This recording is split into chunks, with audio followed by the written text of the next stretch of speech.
Bapa kami di surga, sungguh Engkau baik dan sangat amat baik. Sekali-kali Kau tidak pernah meninggalkan kami, sekali-kali tidak pernah Kau biarkan kami. Bersama dengan Engkau, apapun pencobaan yang kami alami, itu sama sekali tidak pernah melampaui kekuatan kami. Bahkan segala perkara dapat kami tanggung di dalam Engkau yang memberikan kekuatan. Layaklah pujian, sembah, serta ketaatan terangkat melalui hidup ini bagi Engkau Tuhan. Dalam garis ketaatanlah kami beribadah. Dalam garis ketaatanlah kami menghampiri kebenaran firman-Mu. Tolong setiap kami Tuhan, jangan mendekati firman-Mu supaya keinginan kami Kau kabulkan. Bukan Tuhan. Karena firman-Mu bermanfaat untuk mengajar, ajarlah kami. Firman-Mu bermanfaat untuk menunjukkan kesalahan kami, tunjukkanlah kesalahan kami. Supaya firman-Mu yang bermanfaat untuk memperbaiki kelakuan, itu terjadi. Perbaiki kelakuan kami. Dan firman-Mu bermanfaat untuk mendidik orang dalam kebenaran. Didiklah kami supaya kami hidup dalam kebenaran. Karena tidak ada mujizat yang jauh lebih indah dalam hidup ini. Selain Kau dapatkan kami hidup dalam kebenaran. Dalam kebenaran yang mendasar inilah Roh Kudus berotoritas dalam pemberitaan firman Tuhan. Lembutkan hati kami. Jangan ada bagian dalam diri kami mengadakan perlawanan terhadap kebenaran firman Tuhan. Kalau ada kebenaran firman Tuhan tidak cocok pada kami, bukan kebenaran yang berubah. Karena itu tidak mungkin. Tapi kami yang berubah. Dan buatlah kami berubah. Dan kami menerima perubahan dengan sukacita. Supaya kami boleh menikmati ibadah yang sejati. Dalam nama Tuhan Yesus Kristus. Kami sungguh berdoa penuh dengan ucapan syukur. Haleluya. Amin.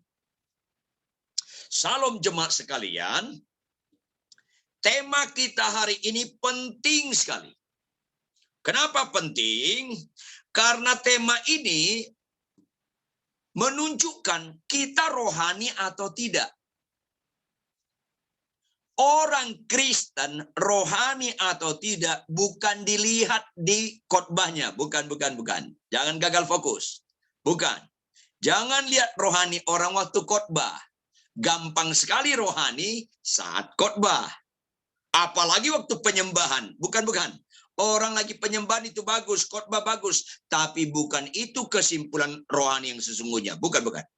Jangan lihat orang ketika mendoakan orang buta celik, mendoakan orang lumpuh berjalan. Bukan itu ukuran rohani. Makanya nggak ragu Tuhan berkata kepada orang yang berkata, Tuhan, kami mengusir setan demi namamu. Kami banyak melakukan mujizat demi namamu. Kami bernubuat demi namamu. Tuhan nggak ragu berkata, aku tidak kenal engkau. Hanya engkau pembuat kejahatan. Karena itu bagus, tapi bukan ukuran rohani. Rohani orang kelihatan bagaimana dia meresponi kesulitan. Catat baik-baik. Bagaimana dia meresponi kesulitan. Orang Kristen yang menikmati Immanuel, penyertaan Allah, harus memiliki kesaksian hidup yang excellent, di atas rata-rata. Justru kesulitan itu adalah momentum orang beriman menyatakan bahwa Yesus itu baik. Ini penting sekali. Makanya nyanyian kita tadi bagus sekali. Kata-kata yang luar biasa apa? Ku mau jadi terang di tengah kegelapan. Terang itu berfungsi di tengah kegelapan. Iman seseorang berfungsi di tengah kesulitan. Baru jelas imannya. Kayaknya nggak rela wajah Anda. Baru jelas imannya. Kalau sakit sembuh ya gampang sukacita. Miskin kaya gampang sukacita. Makanya kesembuhan bukan ukuran iman. 10 orang sakit kusta, semua sembuh. Cuma satu yang beriman. Karena iman itu bukan ketika sembuh. What next? Apa berikutnya?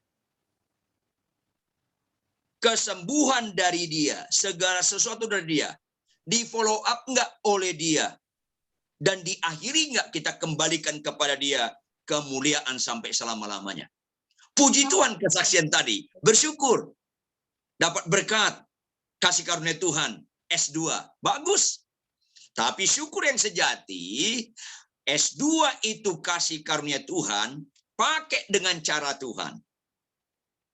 Saya latar belakang saya pernah mengajar sekolah teologi cukup lama.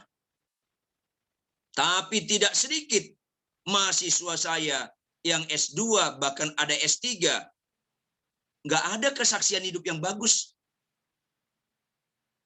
Sedih rasanya. Akhirnya sekedar pengetahuan. Sekali lagi, saya berdoa supaya kita yang dapat S2 makin rendah hati, makin hati melayani. Itu syukur yang sejati. Itu kesaksian yang indah. What next? Apa berikutnya? 10 orang sakit kusta. What next? Yang satu yang mengerti berikutnya. Yang 9 masa bodoh.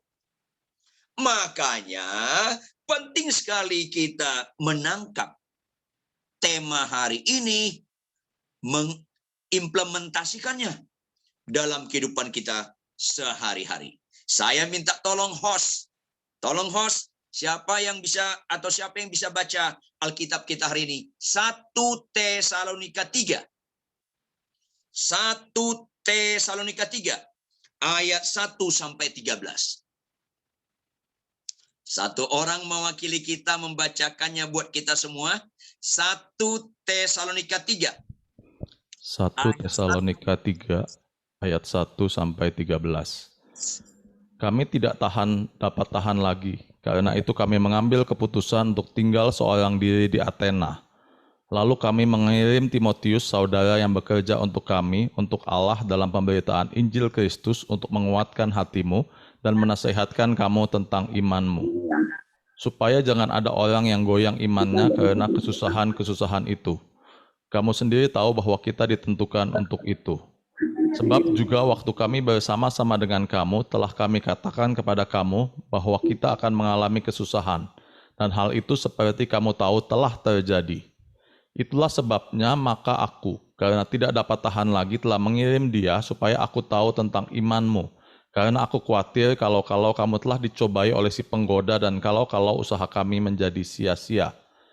Tetapi sekarang, setelah Timotius datang kembali dari kamu dan membawa kabar yang mengembirakan tentang imanmu dan kasihmu, dan bahwa kamu selalu menaruh kenang-kenangan yang baik akan kami, dan ingin untuk berjumpa dengan kami seperti kami juga ingin untuk berjumpa dengan kamu, maka kami juga, saudara-saudara, dalam segala kesesakan dan kesukaran kami, menjadi terhibur oleh kamu dan oleh imanmu. Sekarang kami hidup kembali, asal saja kamu teguh berdiri di dalam Tuhan. Sebab ucapan syukur apakah yang dapat kami persembahkan kepada Allah atas segala sukacita yang kami peroleh karena kamu di dalam Allah kita. Sebab siang malam kami berdoa sungguh-sungguh supaya kita bertemu muka dengan muka dan menambahkan apa yang masih kurang pada imanmu. Kiranya Dia Allah dan Bapa kita dan Yesus Tuhan kita membukakan kami jalan kepadamu. Dan kiranya Tuhan menjadikan kamu bertambah-tambah dan berlimpah-limpah dalam kasih, seorang terhadap yang lain dan terhadap semua orang, sama seperti kami juga mengasihi kamu. Kiranya Dia menguatkan hatimu, supaya tak bercacat dan kudus di hadapan Allah dan Bapa kita pada waktu kedatangan Yesus Tuhan kita dengan semua orang kudusnya. Amin, amin, amin. Jemaat yang dikasih oleh Tuhan, konteks kebenaran firman ini ialah jemaat Tesalonika mengalami penderitaan yang sangat amat berat. Dibandingkan pandemi COVID-19 nggak ada apa-apanya. Saya ulangi, nggak ada apa-apanya. Makanya dikatakan di sini, kami tidak dapat tahan lagi. Kenapa kata Paulus demikian? Karena adanya kegoncangan iman di jemaat Tesalonika. Kenapa mereka mengalami kegoncangan iman? Paulus mengirim Timotius ayat 2 untuk menguatkan hatimu dan menasihatkan kamu tentang imanmu. Supaya apa? Ayat 3. Supaya jangan ada orang yang goyang imannya karena kesusahan ini. Artinya, kesusahan yang dihadapi jemaat Tesalonika, kalau nggak mengenal Allah, kalau tidak memiliki iman yang benar dan sehat, pasti mengalami kegoncangan. Jangankan menyaksikan Tuhan baik, yang terjadi kegoncangan, tawar hati, dan batu sandungan. Dan ini sekarang banyak terjadi di dalam kekristenan. Orang jemaat Tesalonika mengalami kesusahan-kesusahan, kata kesusahan-kesusahan dalam bentuk plural, jamak, terus-menerus mengalami kesusahan. Yaitu banyak jemaat Tesalonika ditangkapi. Rumah tangga, keluarga demi keluarga ditangkapi. Ada pertunjukan di kalangan orang Romawi yang begitu sadis, jadi sarana untuk membunuh orang-orang jemaat Tesalonika. Antara lain, keluarga-keluarga Kristen mula-mula di Tesalonika diletakkan di satu arena pertunjukan yang ditonton orang Romawi. Beberapa saat kemudian dikeluarkan binatang buas, singa yang lapar. Naluri kebinatangan dia melihat ada orang, dia lapar, dia mau makan. Maka dikejar satu keluarga, misalnya bapak ibu 2 anak atau 3 anak atau 1 anak, dikejar. Yang sangat mencekam, ada orang tua di depan matanya, anaknya diterkam singa tanpa bisa berbuat apa-apa. Jeritan anaknya, gemeretak tulang anaknya, didengar bapak ibunya, mencekam sekali bapak ibu. Nggak ada apa-apanya kesulitan kita bapak ibu. Jangan cengeng, nggak ada apa-apanya. Atau sebaliknya, anak melihat mamanya ditangkap singa, dimakan depan dia, itu mencekam sekali. Makanya Paulus bilang, kami tidak dapat tahan lagi, karena itu kami mengambil keputusan untuk tinggal seorang diri Athena dan kuutus Timotius untuk menguatkan.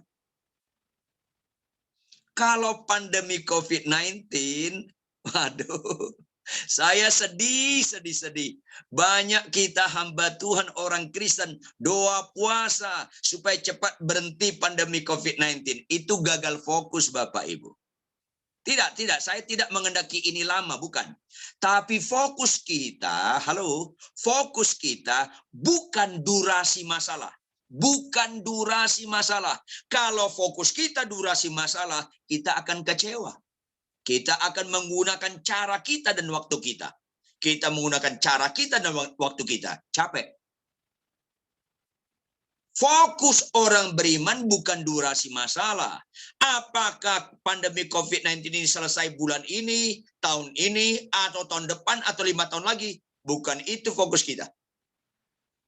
Fokus kita adalah kita menikmati kekuatan Allah supaya tetap bersaksi, menjadi berkat berapa lama pun pandemi ini.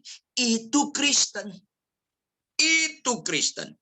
Makanya saya sedih sekali. Ada cukup banyak jemaat-jemaat telepon saya, Pak Ridwan, tolong doakan kami.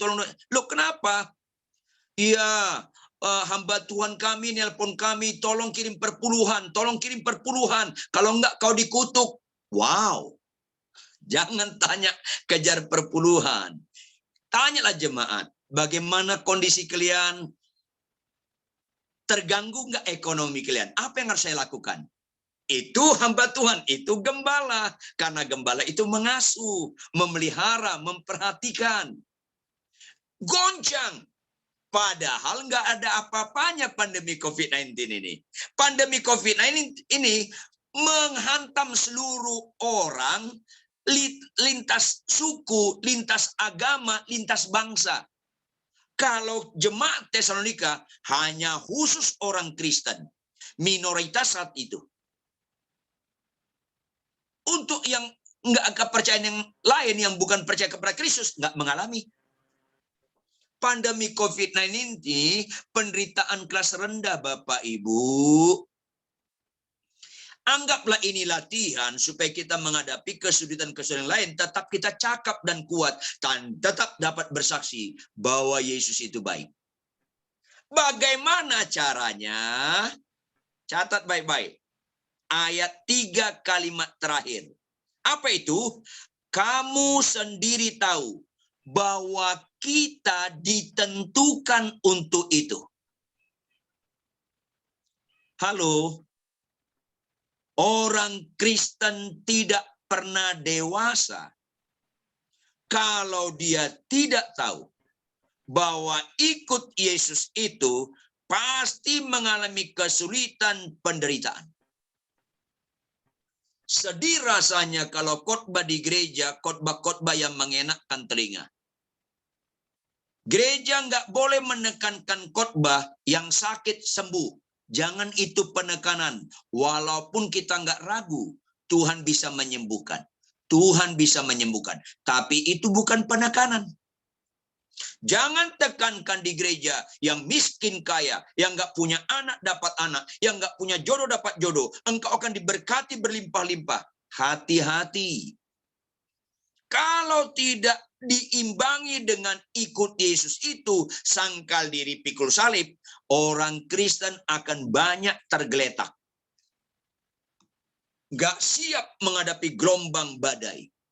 Padahal Kristen kelihatan rohaninya ketika mengalami badai dan gelombang. Mazmur 23 kan orang gak melihat dalam bahasa aslinya.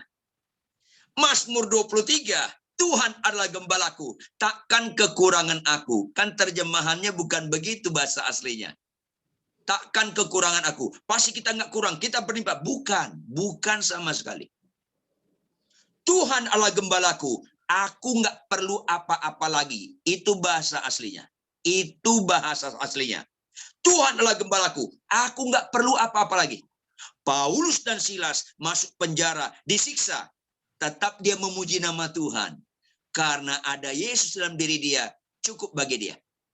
Pemazmur berkata dalam Mazmur 73 ayat 25. Siapa gerangan ada padaku di surga selain engkau? Selain engkau tidak ada yang kuingini di bumi. Kesulitan apapun, yang penting kita bersama dengan Yesus. Cukup bagiku. Makanya Mazmur 23 itu kalau kita baca bahasa asli, ada 3 keterangan tempat Bapak Ibu. Ada 3 keterangan tempat. Pertama, padang rumput hijau. Kedua, air tenang. Ketiga, lembah kekelaman. Catat baik-baik. 3. Tapi kalau Anda baca bahasa Indonesia, Anda kurang mengerti. Tapi kalau Anda baca bahasa asli, padang rumput hijau dalam bentuk kata benda tunggal. Tunggal. Karena padang rumput hijau di Timur Tengah jarang. Itu tidak ditulis di Cibodas. Itu tidak ditulis di Bogor. Ada kebun raya Bogor, ada banyak padang rumput hijau. Di Timur Tengah jarang Bapak Ibu. Tunggal. Air tenang juga kata benda tunggal. Jarang air di Timur Tengah. Hanya satu sungai, Sungai Yordan. Danau Galilea, setelah itu ada Laut Mati yang nggak bisa dimanfaatkan pada masa itu. Jarang. Beda dengan Jakarta. Hujan sebentar, banyak air tergenang. Beda. Itu tidak ditulis di Indonesia. Itu ditulis di sana. Bukan padang rumput hijau yang banyak. Padang gurun coklat yang banyak. Air itu nggak banyak. Tunggal. Yang banyak lembah kekelaman. Itu dalam bentuk kata benda jamak.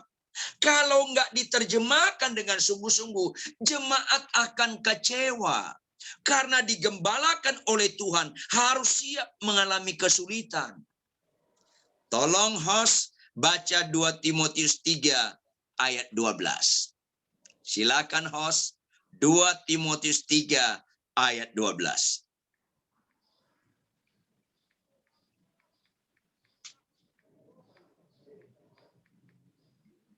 Memang setiap orang yang mau hidup beribadah di dalam Kristus Yesus akan menderita aniaya. Itu Alkitabmu, itu Alkitabku. Mau nggak menderita, jangan beribadah sama Yesus. Pasti penderitaan nanti binasa ke neraka. Tapi kalau Anda dan saya mau beribadah kepada Kristus, akan mengalami aniaya. Ini Alkitab, antara lain apa? Saudara, barang siapa ikut Yesus sangkal diri. Apa itu sangkal diri? Dalam diri ini ada mental melawan ikut Yesus. Ketika kita mau taat, ada perlawanan, ada penderitaan. Nggak usah yang berat-berat, nggak usah yang berat-berat. Baca Alkitab dengan disiplin, bangun pagi baca Alkitab. Udah ada konflik dalam hidupmu. Ketika kita bangun pagi jam 4 pagi, kepagiannya 4:30 lah, 4:30. Kepagian juga, kebangatan Anda. Ketika kita bangun jam 4:30 pagi, pasti ada suara dalam diri kita, suara Tuhan. Anakku, kau bangun hari ini karena kasih karuniaku. Naikkanlah doa, pujian, ambillah Alkitab, bacalah. Itu suara Tuhan. Tapi suara kita mulai nongol melawan. Apa itu suara kita? Masih gelap. Lanjutkan tidurmu jilid kedua. Jangan pura-pura nggak nyambung. Jangan pura-pura nggak nyambung. Halo, catat baik-baik. Siapapun Anda, kalau Anda nggak ada gairah, bangun pagi, disiplin baca Alkitab, mana pernah Anda rohani? Nggak pernah. Sedih saya orang Kristen, baca Alkitab disiplin malas, tapi suka kesembuhan. Mau kemana kita ini, cengeng-cengeng kita nanti nih? Makanya kita punya moto supaya kita sangkal diri, hai jiwaku, capek nggak capek, ngantuk nggak ngantuk, sehat kurang sehat, konflik tidak konflik dalam rumah tangga, tetap bangun pagi baca Alkitab. Harus berani kita ngomong sama diri kita, sangkal diri, hai jiwaku, capek nggak capek, ngantuk nggak ngantuk, sehat kurang sehat, konflik tidak konflik dalam rumah tangga. Bangun pagi, baca Alkitab. Ini kan latihan awal. Belum lagi, hai istri, tunduklah pada suami. Rata-rata istri bilang apa? Enak aja. Kalau dia kasar, Pak Pendeta, gue tunduk. Enak aja. Karena nggak siap menderita. Ibu-ibu, Anda tunduk pada suami bukan karena kelakuan suami. Anda tunduk pada suami, nggak ada kaitan dengan kelakuan suami. Anda tunduk pada suami karena respon Anda akan kasih Allah dan Anda beribadah kepada Allah. Anda mengabdi kepada Yesus Kristus. Anda tunduk kepada suami karena Anda beribadah kepada Tuhan. Hai suami, kasihlah istrimu. Nggak ada kaitan dengan kelakuan istri. Apakah dia cerewet atau gimana, banyak pencak silatnya. Nggak ada kaitan. Kita mengasihi istri, nggak ada kaitan dengan kelakuan istri. Kaitannya karena aku bertanggung jawab kepada Tuhan yang menebus aku. Aku dulos, dia kurios. Aku budak, dia Tuhan. Aku harus taat. Aku mengasihi istriku. Nggak ada kaitannya dengan kelakuan istri saya. Nah, itulah pikul salib. Kekurangan pasangan, kekurangan orang lain. Tetap kita menyatakan kesaksian Tuhan itu baik. Itu pikul salib, ada penderitaan. Makanya cara kita bisa membuat kesulitan sebagai momentum menyaksikan Tuhan itu baik. Terimalah kesulitan sebagai sesuatu yang wajar. Bapak Ibu, sebagai sesuatu yang wajar. Dulu anak saya masih kecil, sakit parah. Saya sedih rasanya. Tidak, saya tidak meringan-ringankan atau menyepelekan kalau anak kita meninggal. Bukan, bukan. Tapi saya ingatkan diri saya. Kalaupun memang kehendak Tuhan, konteksnya kehendak Tuhan. Kalau memang kehendak Tuhan anakku sembuh, puji Tuhan. Kalau memang kehendak Tuhan anakku dipanggil, juga puji Tuhan. Karena sebelum anak saya meninggal, anak orang jutaan juga lebih dahulu meninggal. Terimalah sesuatu yang meninggal di kalangan keluarga, itu sesuatu yang wajar. Yang nggak wajar, anak saya meninggal, anak orang nggak pernah meninggal. Itu nggak wajar. Ketika saya sakit jantung parah, serangan jantung yang parah. Ketika kena COVID-19 saya bulan 12 yang lalu. fokus saya nggak doa kesembuhan. Doa saya, kehendak Tuhan jadilah. Karena mujizat yang paling indah, kehendak Tuhan yang jadi. Sakit sembuh karena kehendak Tuhan, berarti hidup saya untuk menyenangkan Dia. Kalau meninggal, kalau kehendak Tuhan juga indah. Nggak ada ayat tentang kesembuhan seindah tentang ayat kematian. Nggak ada, Bapak Ibu. Ayat firman Tuhan tentang kematian, hidup untuk Kristus, mati adalah keuntungan. Ayatnya indah sekali bagi orang beriman. Bahkan Mazmur 116, berharga kematian orang yang dikasihi oleh Allah. Berharga. Nggak ada ayat firman Tuhan tentang kesembuhan dialamatkan kata berharga. Nggak ada. Tapi karena kita masih egosentris, mental duniawi, suka sekali doa kesembuhan. Bukan suka berdoa, kehendak Tuhan jadilah sebagaimana Yesus di Getsemane. Kalau boleh cawan ini lalulah, tapi jangan kehendakku, kehendakmu yang jadi Bapa. Kehendak Tuhan terjadi bagi kita, sakit kita sembuh atau enggak sembuh, meninggal atau enggak meninggal, sepanjang kehendak Tuhan. Itu yang indah Bapak Ibu. Makanya Paulus berkata kepada jemaat Roma, jangan serupa dengan dunia ini. Dunia ini suka kesembuhan, gereja-gereja pun suka kesembuhan. Bukan suka kehendak Tuhan terjadi. Kalau sembuh, lakukanlah kehendak Tuhan dalam kehidupanmu yang diberikan. Banyak orang sakit sembuh, tetap pemarah. Istrinya maki, dia balik maki. Suaminya maki, dia balik maki. Di sakitnya sembuh, tetap pelitnya auzubillah bin jalik. Sulit sekali memberikan perpuluhan ke gerejanya. Sakitnya sembuh, tetap menipu. Tetap malas baca Alkitab. Jadi bukan pada kesembuhan mujizat. Pada perubahan hidup, meresponi pemberian Tuhan akan kesembuhan. Itu mujizat. Ini penting Bapak Ibu. Terimalah penderitaan kesulitan sebagai sesuatu yang wajar. Tolong host, baca lagi. Kisah Rasul 14 ayat 22. Kisah Rasul 14 ayat 22.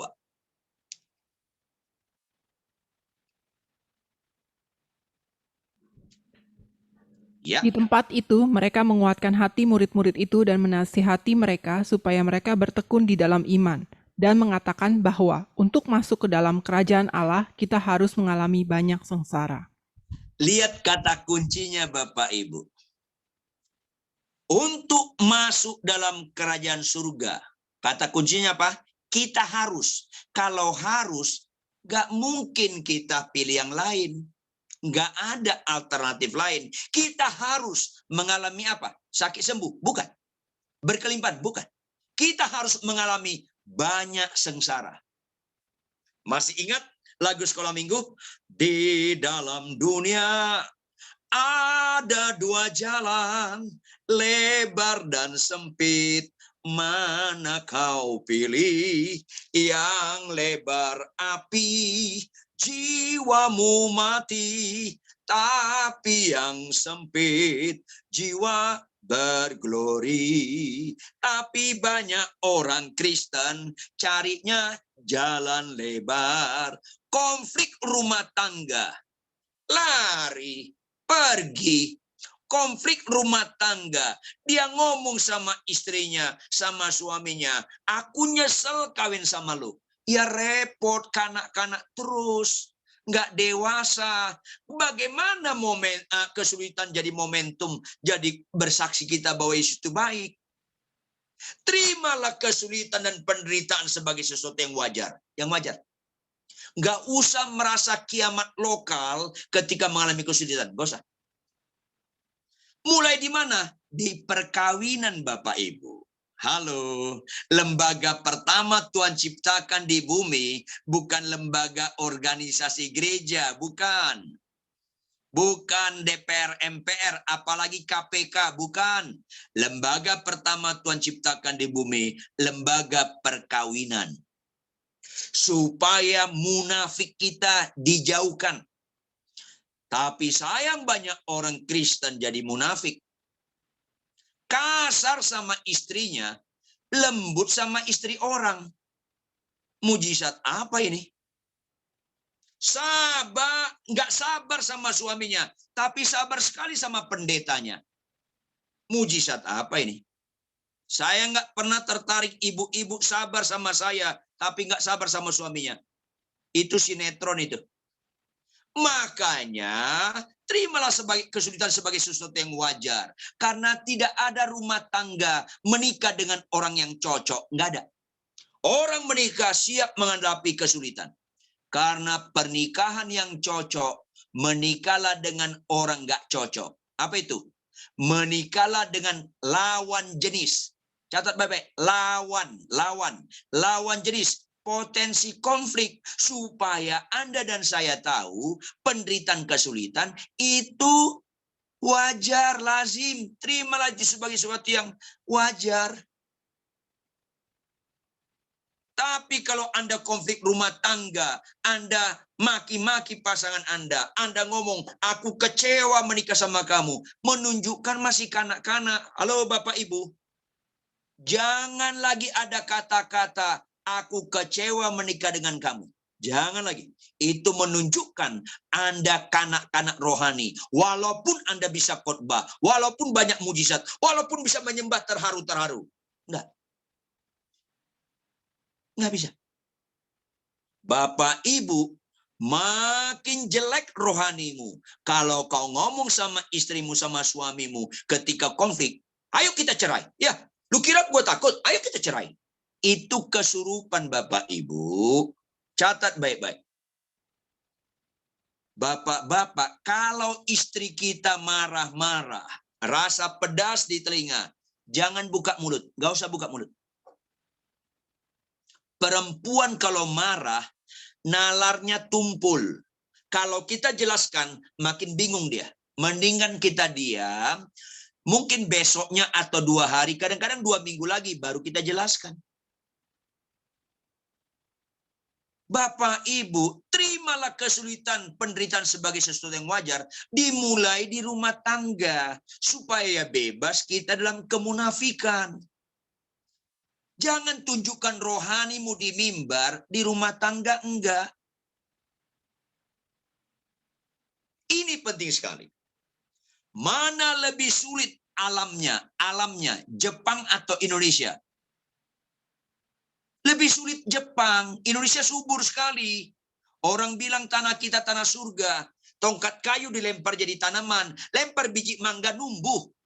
Subur sekali Indonesia daripada Jepang, apalagi dibandingkan Israel. Nyaman sekali Indonesia. Tapi jujur, mana lebih rajin? Orang Jepang atau Indonesia? Udah pasti orang Jepang. Orang Indonesia lebih banyak tingkat kemalasan daripada orang Jepang, apalagi dibandingkan orang Israel. Halo, makanya orang Kristen tidak pernah dibiarkan di zona nyaman. Tidak pernah dibiarkan di zona nyaman. Karena itu nanti kanak-kanak rohani baik. Tuhan akan geser kepada zona yang supaya melatih kita. Jauh lebih cocok orang Kristen bawa mobil di jalan rusak daripada jalan tol yang nyaman.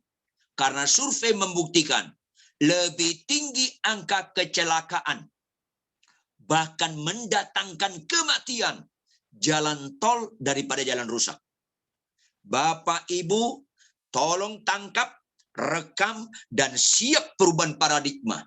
Terimalah kesulitan dan penderitaan sebagai sesuatu yang wajar. Jangan cengeng. Dewasa rohani kita. Makanya jangan gereja lagi terlalu menekankan sakit sembuh, apa yang kau minta pasti dikabulkan. Enggak, bukan itu ajaran Kristen. Berbahagialah kita percaya kepada Allah yang enggak selalu mengabulkan permintaan kita. Orang tua yang jahat selalu mengabulkan permintaan anaknya. Itu orang tua yang jahat. Kita tidak akan mengabulkan semua permintaan anak kita. Kita akan mengabulkan sepanjang kita bisa kalau itu kebutuhannya. Bukan semua permintaannya kita kabulkan. Allah kita lebih bijak lagi. Ini penting Bapak Ibu. Yang kedua, bagaimana kesulitan jadi momentum kita bersaksi bahwa Yesus itu baik. Yang kedua, ayat 5. Tolak mentah-mentah bisikan setan ketika kesulitan datang. Ayat 5. Itulah sebabnya, maka aku, karena tidak dapat tahan lagi, telah mengirim Timotius, supaya aku tahu tentang imanmu. Jangan lupa, iman seseorang kelihatan ketika mengalami kesulitan, supaya aku tahu tentang imanmu. Karena aku khawatir kalau kamu telah dicobai oleh si penggoda, iblis dan roh jahat. Dan kalau usaha kami menjadi sia-sia. Contoh, ketika konflik rumah tangga, langsung iblis roh jahat secepat kilat membisikkan pada kita. Apa itu? Kenapa aku menikah sama dia ya? Itu karena kita ikuti bisikan si jahat. Kenapa kau pertanyakan kau menikah sama dia? Karena kau tidak melihat ke Tuhan. Konflik lagi. Mulai kita bandingkan pasangan kita dengan pacar sebelumnya. Kenapa? Karena ikutin bisikan si setan. Konflik lagi. Mulai kita ngomong, aku nyesalkan nama lo. Kenapa kita ucapkan aku menyesal kawin sama pasangan kita? Karena kita digembalakan setan. Bapak, Ibu, siapapun istrimu, siapapun suamimu, dengan segala kesulitan dan ketidakcocokan, itu tidak pernah salah pilih. Bahkan itu bukan sekedar nggak pernah salah pilih. Itu yang terbaik. Jangan niat ganti, apalagi buka cabang. Sekarang saya sedih ada pendeta memperkenankan orang cerai. Sesat. Sampai kedatangan Tuhan yang kedua kali, orang Kristen yang benar tetap mempertegaskan tidak boleh cerai kecuali kematian. Itu Alkitab. Apa yang dipertemukan oleh Allah tidak boleh ceraikan manusia kecuali meninggal. Ini nggak berubah. Biarpun 1000 pendeta di dunia, 999 berkata boleh cerai, tetap saya kata tidak boleh cerai. Seorang tokoh masyarakat berkata, ini Pak Ridwan ada dalam Alkitab di Matius, kecuali berzina. Halo, kamu STH? Enggak Pak, saya enggak STH. Itu kamu STH. Sok tahu. Kalau baca Alkitab, lihat konteksnya. Di Matius itu, Tuhan bicara kepada konteks orang Yahudi. Saya tanya kamu, saya ngomong sama orang ini. Saya tanya kamu, orang Yahudi, kalau istri berzina bagaimana? Ya dirajam, Pak. Mati nggak? Ya mati. Ya iya. Sekarang saya tanya kamu, istrimu berzina? Iya, Pak. Udah dirajam atau belum? Ya enggak dong, Pak. Jangan cerai. Jangan cerai. Jangan kutip ayat kalau nggak ngerti konteks. Jangan kutip ayat untuk memenuhi hawa nafsu dan emosimu. Makanya Tuhan kasih contoh tentang Hosea. Disuruh menikah dengan pelacur. Menikah, punya anak. Ini istrinya nyeleweng lagi. Ambil lagi Hosea. Itu gambaran Tuhan kepada kita. Saya ikut Yesus nggak mulus-mulus. Pernah saya meledak marah, tapi Tuhan rangkul lagi saya. Tuhan nggak ceraikan. Sekali-kali aku tidak pernah meninggalkan engkau. Sekali-kali aku tidak pernah membiarkan engkau. Itulah pikiran Kristus ada pada kita. Bagaimanapun istri kita, bagaimanapun suami Anda, jangan cerai. Kecuali kematian. Tolak mentah-mentah bisikan setan ketika kesulitan datang. Termasuk pandemi ini. Selesai bulan ini, tahun ini, 2 tahun lagi, 5 tahun lagi. Terserah. Tapi tetap tolak mentah-mentah bisikan setan. Bagaimanapun kesulitan, jangan pernah ragu. Segala sesuatu mendatangkan kebaikan bagi mereka yang mengasihi Tuhan. Bagaimanapun bentuk kesulitan. Seperti Stefanus dilempari batu. Itu sakit sekali. Tapi dia pakai jadi menyaksikan Tuhan Yesus itu baik. Sehingga Paulus yang tadinya Saulus bertobat dan menjadi hamba Tuhan yang luar biasa, termasuk melalui kesaksian Stefanus di tengah kesulitan. Ini Kristen yang sejati, Bapak Ibu. Sedih saya kalau dengar khotbah yang mengenakkan telinga, tidak membentuk orang jadi dewasa, tahan banting. Yang ketiga, bagaimana kita bisa menyikapi kesulitan jadi momentum menyaksikan bahwa Yesus itu baik? Ayat 8. Tetap kuat dan teguh, menunjukkan kita berimannya teruji. Ayat 8. Sekarang kami hidup kembali, asal saja kamu teguh berdiri dalam Tuhan dalam konteks kesulitan yang parah pada jemaat Tesalonika. Tetap teguh.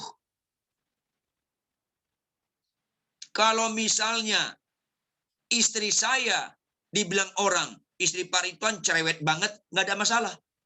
Cerewet istri saya tidak pernah menggoyangkan saya sayang sama dia. Kalau istri Bapak cerewet sampai mati, masa bodoh? Cerewet istri saya nggak punya kemampuan membatalkan ketaatan saya sama Tuhan. Nggak terpengaruh. Tetap teguh, Bapak Ibu. Pandemi COVID-19 ini mah kecil lah. Enggak, bukan saya kurang empati dengan kesulitan-kesulitan kita, bukan. Tapi Anda meremehkan Tuhan yang besar kalau pandemi ini membuat kita pesimis. Bukan makin roh menyala-nyala.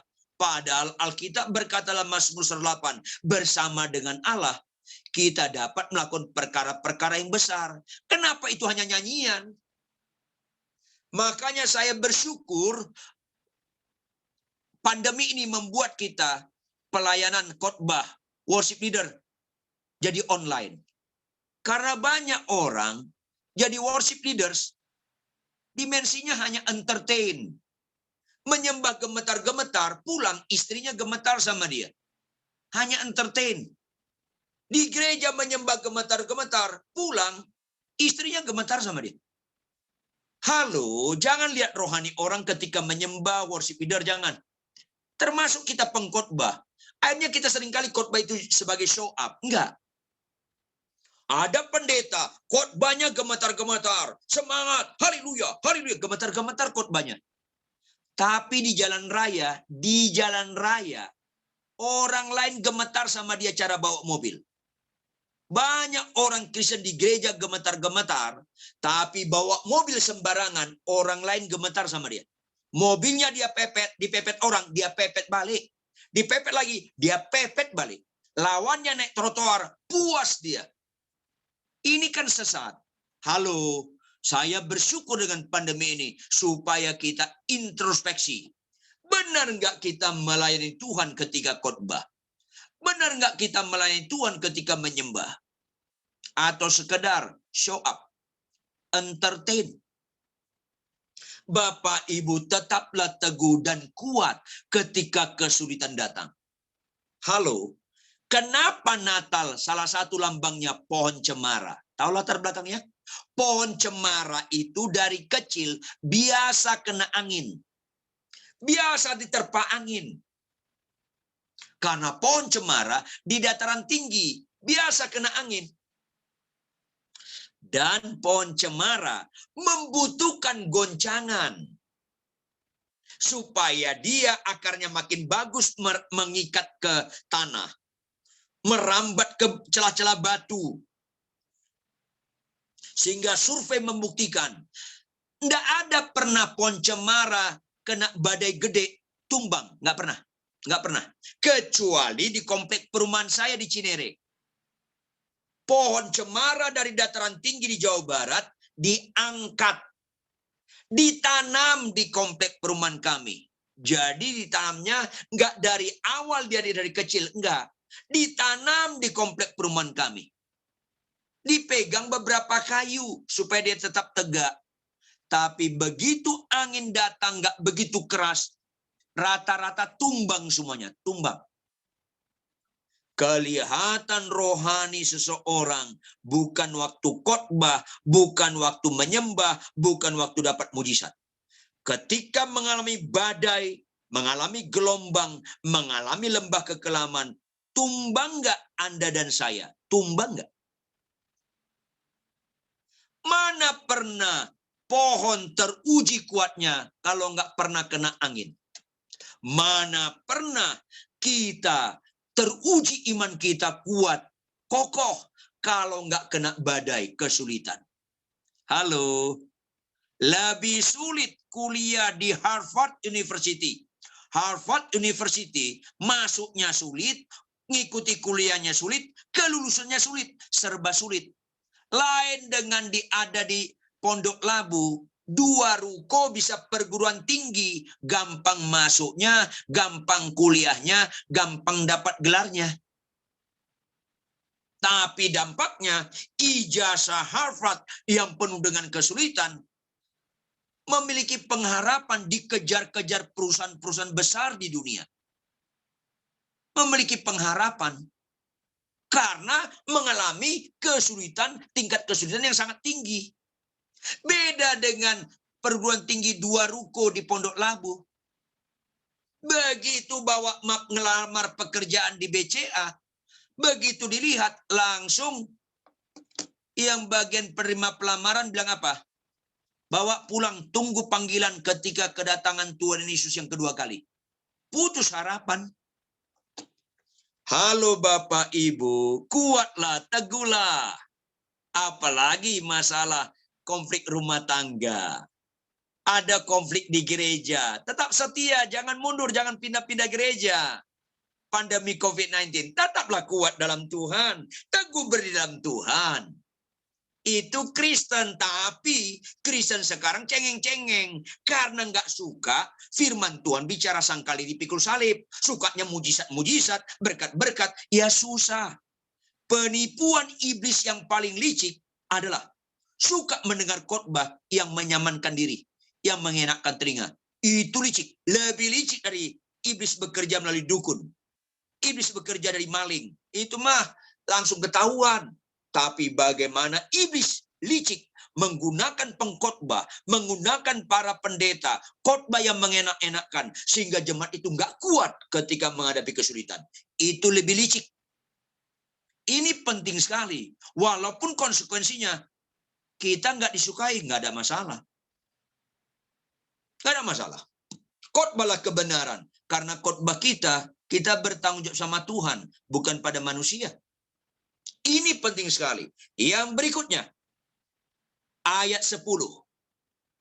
Miliki jam doa yang benar-benar.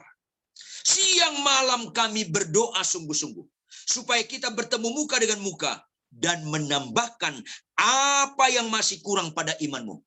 Luar biasa orang kayak Paulus, bisa diutus Tuhan, menguatkan iman orang lain. Karena Paulus di samping biasa mengalami kesulitan, hidupnya berdoa sungguh-sungguh. Sayang orang menggunakan doa sebagai sarana kita minta sesuatu kepada Tuhan supaya dikabulkan. Enggak, catat baik-baik. Doa bukan itu. Doa itu adalah interaksi 2 arah, bergaul akrab dengan Tuhan, supaya kita mengerti kehendak-Nya dan kita hidup dalam kehendak-Nya. Itu arti doa. Doa bukan sarana supaya kita minta Tuhan kabulkan. Akhirnya Tuhan jadi objek, kita subjek. Itu mengerikan. Kita yang objek, dia subjek. Jangan dibalik. Makanya ibadah sejati bukan bicara menerima. Bicara memberi dan berkorban. Persembahkanlah tubuhmu sebagai persembahan yang hidup, yang kudus, yang berkenan kepada Allah. Puncaknya berkenan kepada Allah. Sakitku sembuh nggak penting. Hidupku berkenan pada Allah itu penting. Sakitku sembuh nggak penting. Saya jadi suami bagi istri saya, berkenan di mata Allah itu penting. Sakit saya sembuh atau nggak penting. Saya jadi hamba Tuhan yang berkenan di mata Allah itu penting. Jangan gagal fokus. Milikilah jam doa, bergaul akrab dengan Tuhan. Mari Bapak Ibu, jemaat sekalian, jangan ada di antara Anda malas berdoa. Karena doa dalam pengertian rohani, nafas. Kalau Anda malas berdoa, Anda lagi COVID-19 rohani, menggap-menggap napas rohani Anda. Lebih serius menggap-menggap napas rohani daripada menggap-menggap paru-paru lahiriah kita. Tapi banyak orang lebih takut COVID-19 daripada kehidupan yang malas berdoa. Karena nggak memiliki pikiran Kristus. Ini bahaya sekali. Pak Pendeta, suamiku kurang ini saturasi oksigennya, perlu dia ada alat pernapasan, bantu pernapasan. Oh iya, kita akan usahakan.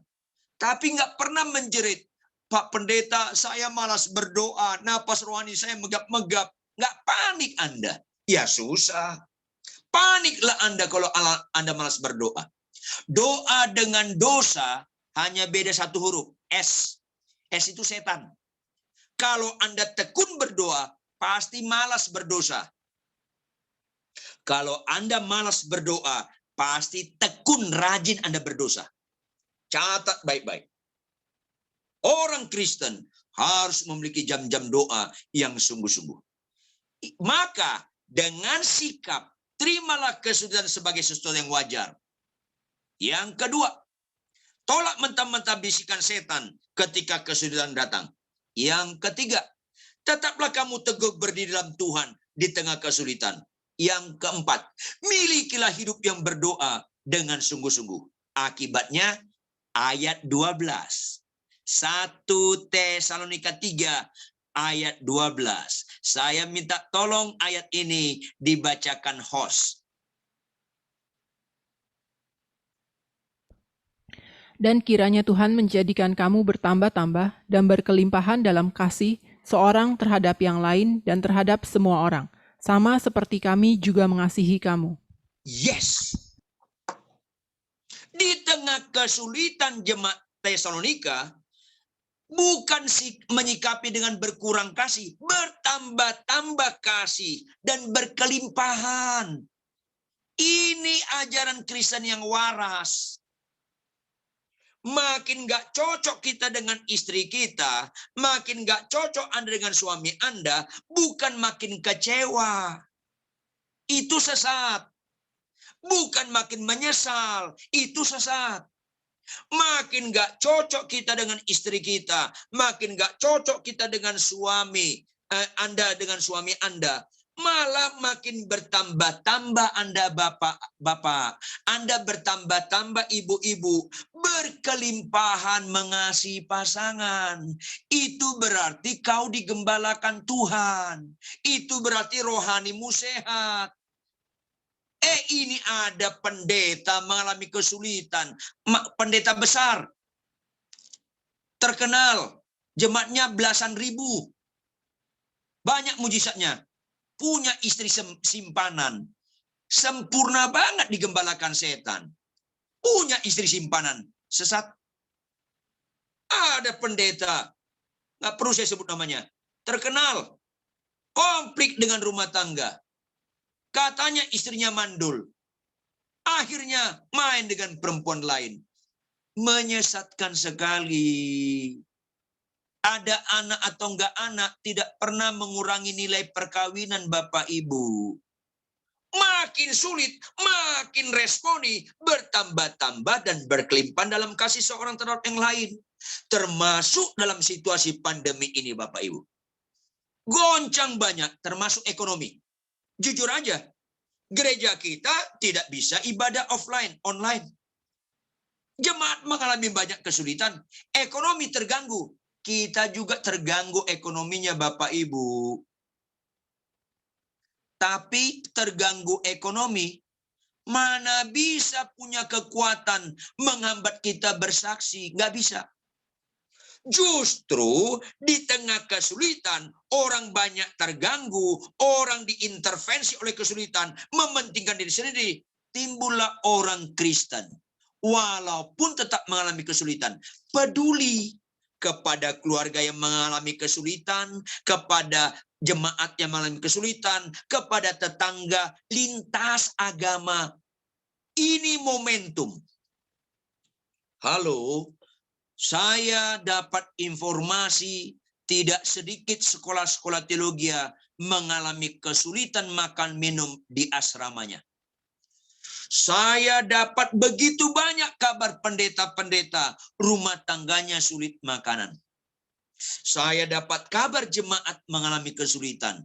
Tetangga RT RW saya mengalami kesulitan. Lantas kita nggak melihat kasih Tuhan yang besar. Di tengah kesulitan Yesus di kayu salib, dia berkata, Bapa, jangan timpakan kesalahan pada mereka. Di tengah kesulitan Stefanus dilempari batu, nggak Anda lihat? Dia berkata, Bapa, jangan timpakan kesalahan pada mereka. Kita bergerak. Kalau beras kita 5 liter, geser setengahnya, 2,5 liter, bagi-bagi orang ke lain. Walaupun kita mengalami kesulitan. Baca kitab Filipi. Paulus dalam penjara, dia menghibur orang di luar penjara. Seharusnya orang di luar penjara menghibur Paulus karena Paulus mengalami penderitaan yang berat. Tetapi tidak. Paulus menghibur, melayani orang luar penjara. Dia kuatkan, apa itu? Bersukacitalah senantiasa dalam Tuhan. Sekali lagi katakan bersukacitalah. Bapak, Ibu, di tengah momentum kesulitan ini bagus sekali kita bersaksi. Beberapa waktu yang lalu, ada orang meninggal. Nggak ada dana kena COVID-19. Ya bergeraklah kita, walaupun kita ekonomi kita juga terganggu. Maka pandemi COVID-19 atau kesulitan apapun yang paling berat, kalau tampil orang benar menjadi terang di tengah kegelapan, di tengah kesulitan, ini membuat penuaian jiwa-jiwa makin banyak. Kegagalan gereja ketika zaman G30 SPKI, banyak orang mantan-mantan PKI mau masuk gereja, ditolak gereja. Nggak memiliki hati Kristus. Mari Bapak Ibu, berapapun hartamu, belajar dari janda miskin. Seorang janda miskin memberikan persembahan dari segala kekurangannya. Ini momentum Bapak Ibu. Kita nyatakan kepada keluarga kita, jemaat, kepada tetangga kita, kepada orang apapun kepercayaannya. Yesus itu baik. Dengan kita mau menyisihkan waktu kita, menyisihkan dana kita, berapa yang ada, kita sisihkan. Ini momentum. Karena kita tidak memperkaya diri di dalam dunia yang sementara ini. Sehingga Tuhan berkata, kumpulkanlah harta yang tidak habis dimakan ngengat di surga sana. Jangan sesak. Saya sedih. Sekarang banyak hamba Tuhan berlomba-lomba mobil mewah. Jam tangan sekian miliar. Istrinya punya tas harganya 600 juta. Ada apa ini? Nggak kenal Kristus banyak kita. Itu kayaknya ukuran diurapi. Sedih saya.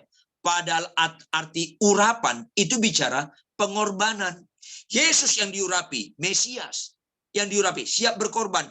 Daud diurapi jadi raja, nggak langsung jadi raja.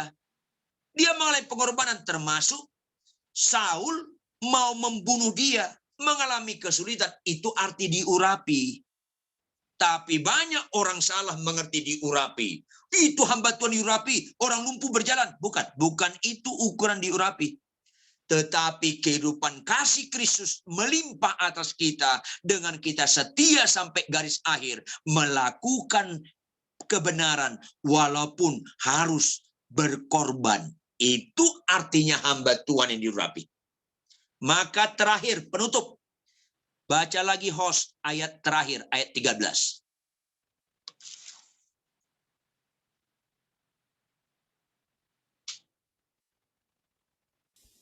Kiranya Dia menguatkan hatimu supaya tak bercacat dan kudus di hadapan Allah dan Bapa kita pada waktu kedatangan Yesus Tuhan kita dengan semua orang kudusnya.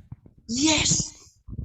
Suka nggak suka, cepat atau lambat, kedatangan Tuhan Yesus yang kedua kali akan tiba Bapak Ibu. Orang yang bisa menikmati kekuatan Allah sehingga kesulitan jadi momentum kita berkorban. Kesulitan momentum kita bersaksi. bahwa Yesus itu baik, ketika masa penghakiman, nggak takut dia. Karena dia bertanggung jawab, hidupnya berkenan di mata Allah, termasuk di masa-masa sulit. Itu Kristen yang excellent. Ayolah, siumanlah, sadarlah, bangkitlah. Kiranya dia menguatkan hatimu jemaat Tesalonika. Kiranya dia menguatkan hatimu Bapak Ibu Saudara. Supaya di tengah kesulitan dan penderitaan, kita tetap berkenan di mata dia. Tak bercacat dan kudus. Di hadapan Allah dan Bapa kita. Pada waktu kedatangan Yesus Tuhan kita sebagai hakim. Pekerjaan Roh Kudus menginsafkan kita akan dosa. Supaya di tengah kesulitan apapun, termasuk kesulitan rumah tangga, kita jangan berdosa. Pekerjaan Roh Kudus menginsafkan kita bukan hanya dosa, akan kebenaran. Supaya kesulitan apapun, termasuk kesulitan rumah tangga, kesulitan pandemi ini, tetap kita hidup dalam kebenaran, menjadi berkat bagi banyak orang. Dan puncaknya pekerjaan Roh Kudus menginsafkan kita akan penghakiman. Karena hidup ini harus kita pertanggungjawabkan. Kita sedang menghina Tuhan. Kalau di tengah kesulitan, kita mirip dengan dunia ini. Cengeng, mementingkan diri sendiri. Tetapi kita sedang menyenangkan Tuhan. Ketika kita menikmati Immanuel, kita punya kesaksian yang indah. Menjadi berkat bagi orang sekitar kita. Dimanapun kita berada. Sehingga benar kita nyatakan, hidupku bukan aku lagi, melainkan Kristus dalamku. Membuat banyak lutut bertelut dan mulut mengaku Yesus sebagai Tuhan. Ketika masa penghakiman, maka alamat yang indah diterima oleh orang yang taat. Apa itu? Sabaslah engkau, hambaku yang setiawan. Mari Bapak Ibu. Untuk itu, terimalah kebenaran firman ini. Dan implementasikan dalam kehidupan sehari-hari. Bahwa kesulitan, lembah kekelaman, penderitaan, gelombang, itu justru momentum menunjukkan Allah kita besar. Dimampukan kita menyaksikan walaupun tidak sedikit harus berkorban. Bahwa Yesus itu baik bagi semua orang. Sehingga orang makin mengenal memang Yesus sudah lakukan segala-galanya demi keselamatan dunia. Tuhan Yesus memberkati. Shalom, kita tunduk kepala, kita bersatu dalam doa. Terpujilah engkau kekal selama-lamanya Tuhan. Engkau baik dan sangat amat baik. Kebenaran firman hari ini menunjukkan bahwa kami bukan anak-anak murahan. Kami bukan anak gampangan. Melainkan sebagai anak pilihan. Walaupun konsekuensinya kau tegur kami.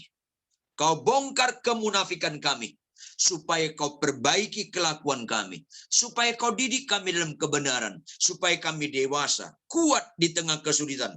Bahkan jadi berkat di tengah-tengah penderitaan. Karena untuk itulah kau panggil kami.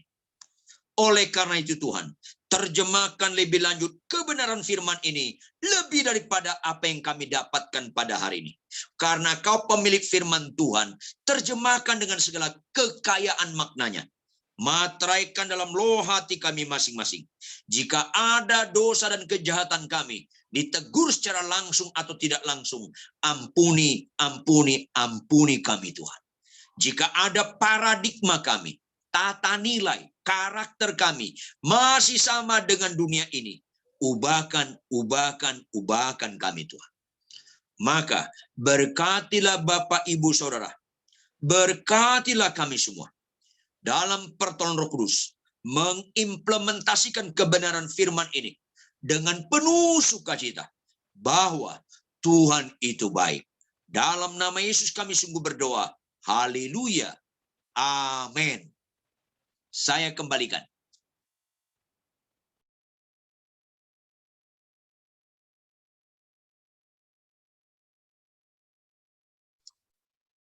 Ya, shalom Bapak Ibu Saudara sedang Tuhan.